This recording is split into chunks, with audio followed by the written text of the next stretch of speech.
Hello, everyone, and welcome back to our 9-month Ultimate World Cruise adventure. And today we continue our journey down the Dalmatian coast along the Adriatic to the beautiful town of Split, Croatia. And beautiful it is.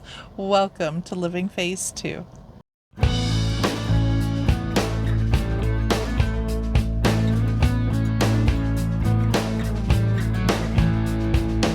Hi, I'm Mike, And I'm Nancy, and we're empty nesters striving to live life to the fullest. and we're living that full life aboard Royal Caribbean's 9-month Ultimate World Cruise on Serenade of the Seas. We are, well, friends, once again, we are in Croatia. We are in Split, Croatia today, and once again, we are going on another guru walk.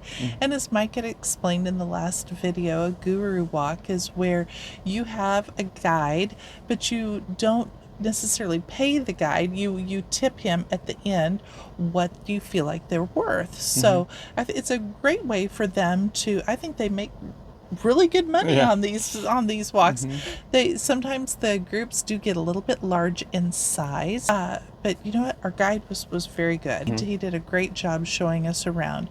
So our ship had docked. We were about 15 minutes from downtown, which was where we were going to meet the guru guide, so it was an easy walk to get there. Now, one thing about today, and again, now we're into late June here in this area of the Adriatic. It was quite hot today. Well, we had already gone through a couple of our bottles of water, so I stopped at a little convenience store. And here, just a little bit of a pro tip. This was a case where a couple of those stores did not take credit cards, so I had to have some euros. We had actually used up most of our euros, and so I had to stop and pick some up and got them out of an ATM. That was easy enough to do. And as we always recommend, try to find a bank ATM that will do an international exchange rate for you. Always take it out in the local currency and let the large banks do the conversion. That's always a little bit better for you. Well, we did meet our guide, as you said, and this was another case where the size of the group was rather large. That concerned us a little bit, but in the end he started off, and I thought he was pretty good. He gave us a real nice overview of the city, of what we were going to see, why Split was historic. He went to a model that they had of the city, and you know, those models are just amazing. We've seen those in a lot of different places. They're really neat. They're actually made for blind people, that a blind person could come up and feel the city. They could feel the 3D model of the city and then kind of get a picture through their fingertips and their mind's eye. Yeah, and a lot of European cities have added these bronze models outside of churches, major structures, cities, things like that. And I find it, very helpful as well. Right, and there's usually a description there written in Braille as well for them to read all about the city. So our guide told us about what we were going to see, and the major thing here in Split is the Emperor Diocletian, which was very, very unusual for an emperor in Roman times. He retired actually and came here to live out the rest of his life. And so he came here and built a massive palace to live in his retirement years. And that is really the entire middle of Split is his ancient palace, and so that's what we're going to see during most of the day today.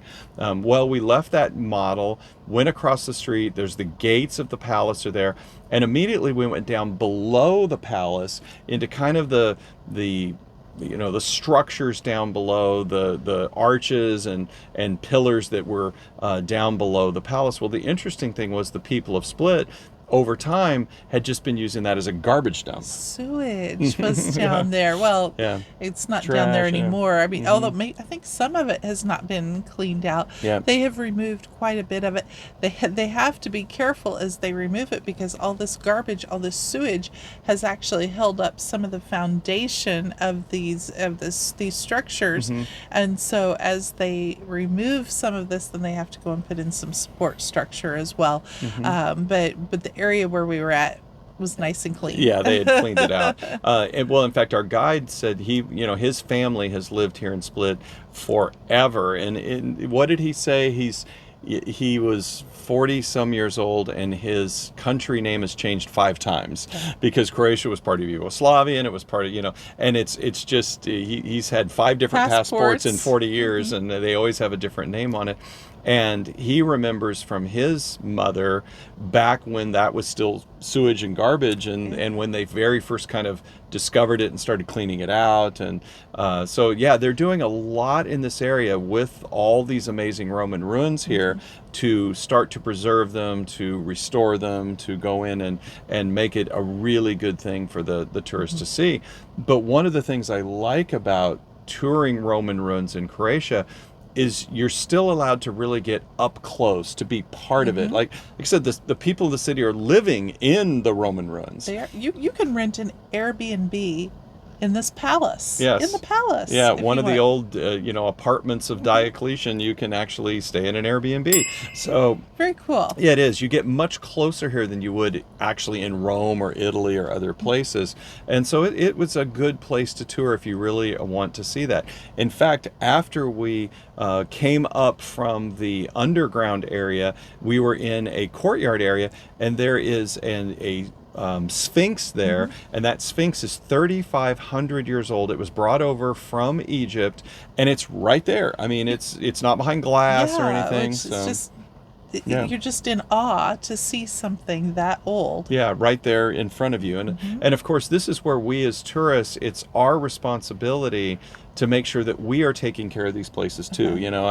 Unfortunately, we've seen some really bad behavior. I mean, you don't want to jump up on this 3,500-year-old Sphinx and sit on it, and do silly things like that. You want to preserve these things for future generations. Right. So, when places like Croatia are allowing us to interact and to walk right amongst these things, we just always ask people to take care of them too, and have a lot of respect. Well, we saw the apartment of Diocletius.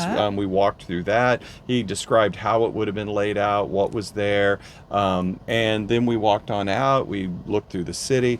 And as we were walking through the city, we found these amazing guys doing an a cappella performance in one of the old palace rooms. Take a listen here.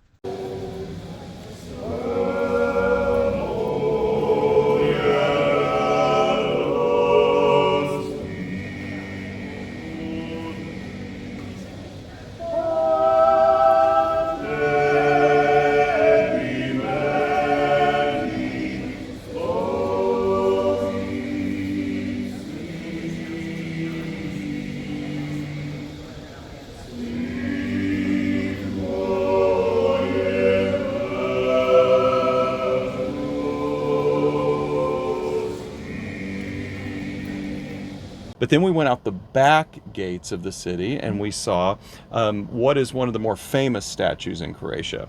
And here we saw the statue of Gregory of Nin. Are you sure it wasn't Dumbledore? It looked like Dumbledore. They said it's Gregory of Nin. Yes. Now, Nin is an area here in Croatia.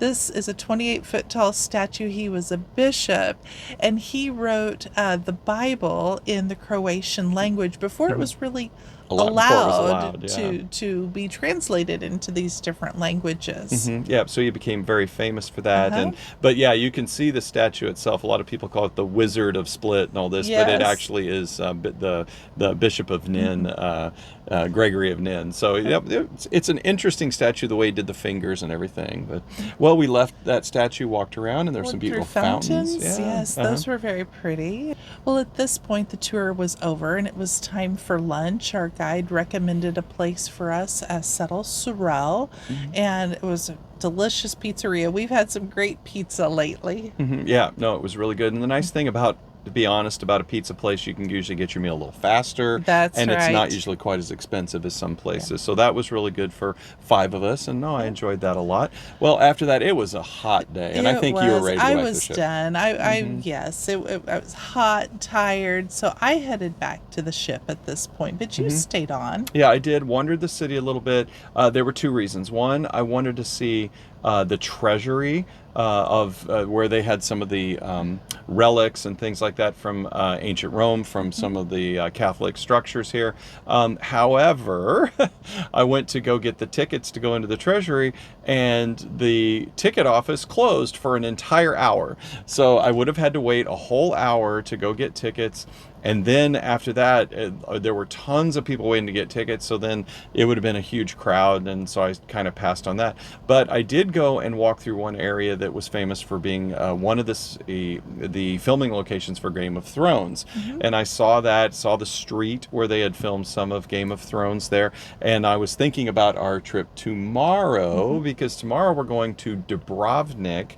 And Dubrovnik is absolutely famous, tons of filming sites of Game of Thrones, and it is one of the most spectacular walled cities in the entire world. So you're not going to want to miss it, friends. Thank you so much for watching. Thank you for following along with us. We appreciate you, and we will see you tomorrow. Have a great day. Bye-bye now. Bye-bye.